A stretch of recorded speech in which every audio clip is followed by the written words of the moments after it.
Hi, I'm Ashe, licensed instructor of Yi Chuan, the martial art of awareness. You can follow me on Twitter at Luoye Gong Fu. Today's video is another installment of Off the Mats, where I bring you tips, tricks, and product reviews to help support your martial arts practice and to help you with your healthy and balanced lifestyle. Today I'm going to show you how simple and easy it is to make kefir at home in just a few simple steps. You can check the video description below for links and a jump menu if you want to skip ahead to certain parts of the video. Before we get started, if you haven't heard of kefir, it's basically a cultured dairy product similar to yogurt.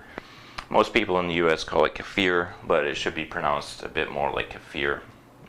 Most people in the US pronounce it like keefer, but it should be more like kefir. You can't buy it in the store, but the factory stuff is nowhere near as good as the stuff that you can make on your own at home, and it's really simple. The first thing is that culturing your own kefir at home is totally safe. One of the benefits of kefir is that it inhibits the growth of dangerous bacteria like E. Coli.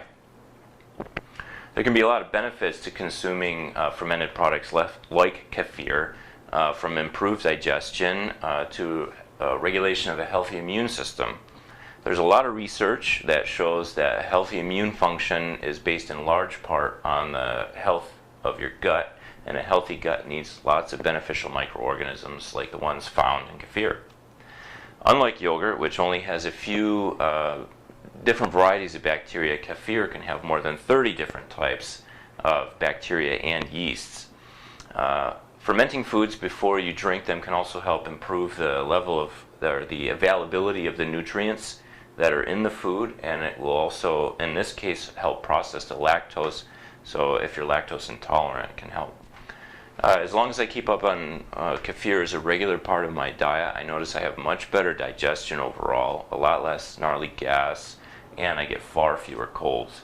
Even with all the traveling that I do, like last year, I only had one little cold, and I totally missed all the flu viruses that went around. There's also some research that shows there's sort of a primitive second brain in the gut, and it's a little hard to explain, but I do feel that when I keep up kefir in my diet regularly, that my sense of intuition is better. Lastly, there's also some new research that shows that the types of microorganisms that you have in your gut affect your weight, and so that could be another factor to consider if you're looking into adding fermented products like kefir into your diet. Positive or helpful microorganisms can help you maintain a better body weight. So now that we know a bit more about kefir and some of the reasons why you may want to consider adding it into your diet, let's get started. The first thing you need to get started with culturing your own kefir is some grains. Unlike yogurt, where you can use a little bit from an old batch as a starter, you can only culture kefir by using what they call the grains, which is really a symbiotic culture of yeast and bacteria. You can see some grains here, and these have been rinsed off and are being dehydrated so I can ship them to somebody. If you have dehydrated grains, you have to wake them up a bit, which just means you follow the exact same procedure that I'm going to show you here for a week or two until they've kind of fluffed back up a little. And I'll show you what those look like later on. If you ask around the farmers markets in your area, you can probably find somebody offering to share their extra grains with you. But if you can't find any in your area and you're a subscriber to my channel, send me a message and I can try to send you some.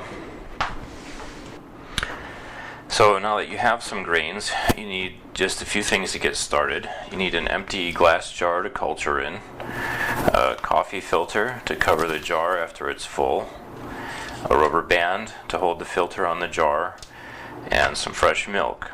This is just conventional whole milk, but if you can do organic, raw, grass-fed milk, of course that's better, but I'm just going to use this milk for now. Alright, so the next step is super simple. Now we got our grains here. These ones are already all rehydrated. These are the ones that I've been using, so I don't need to do anything special with them. But I'm just going to put them in the jar.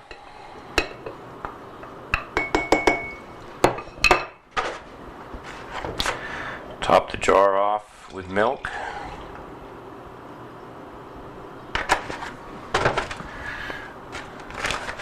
coffee filter, rubber band, and that's it. Then these are just going to go up in my pantry for 24 hours. It doesn't need to be refrigerated. If you do that, you'll actually slow down the process of the culturing, which is always a little bit weird. The first couple of times you got to get used to, like, whoa, I'm going to leave milk out on the counter for 24 hours, and then drink it. But it's totally fine, like I said. The only thing that you want to be aware of is that you don't want to put it somewhere that's going to be too hot. The warmer it is, then the faster it's going to culture. So, if it's much over like 80 degrees, it might only take like 12 or 14 hours to culture. If it's room temperature, it'll be, about 24 hours, and it'll be a good level of sourness. So we're going to leave that up there, and we'll come back tomorrow and check on it then. Okay, so we've let our product culture for 24 hours, and the kefir is ready to strain so that we can use it. You can see here that the whey has separated from the casein, and that's pretty much one way how you can tell when it's ready. Once you strain it and stir it up, this will all recombine, no problem. In order to complete the process, you need just these things you see here. You need a plastic colander or a mesh strainer like this, a bowl big enough to use with the strainer, and of course you're going to need some fresh milk.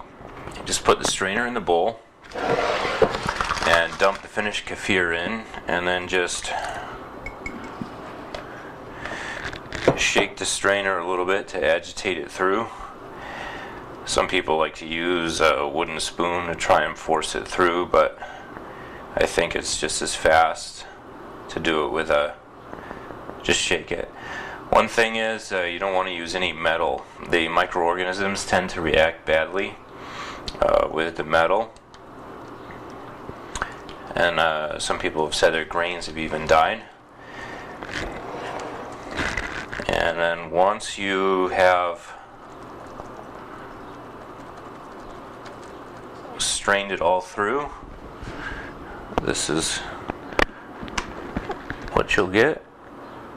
They're still covered with milk right now, like a little bit of milk and leftover kefir. So they look a little kind of mucusy right now, but if you were to rinse them off, they would just look like chicken fat. And that's it. You're gonna dump them back in the jar, just like that. The strainer's done. I'm gonna put that in the sink. Move this off to the side.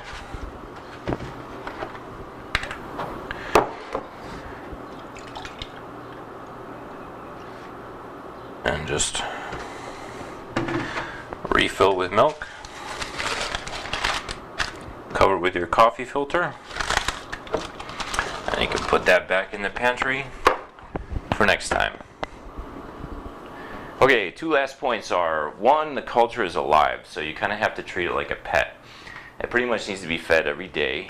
And two, the culture will grow over time, so you have to divide it every so often, and you can give the extra to someone else who could benefit. You can feed it to your pets, you can dehydrate them for storage, or just compost them in the garden. If you let the kefir culture too long and it gets really sour, it makes great ice cream if you have an ice cream maker, or you can turn it into fresh cheese, which I'll show you how to do in a future video. That's it for this installment of Off the Mats. If you enjoyed this video, please give me a +1 and don't forget to subscribe. Thanks for watching. Train hard, stay strong, and I'll see you guys next time.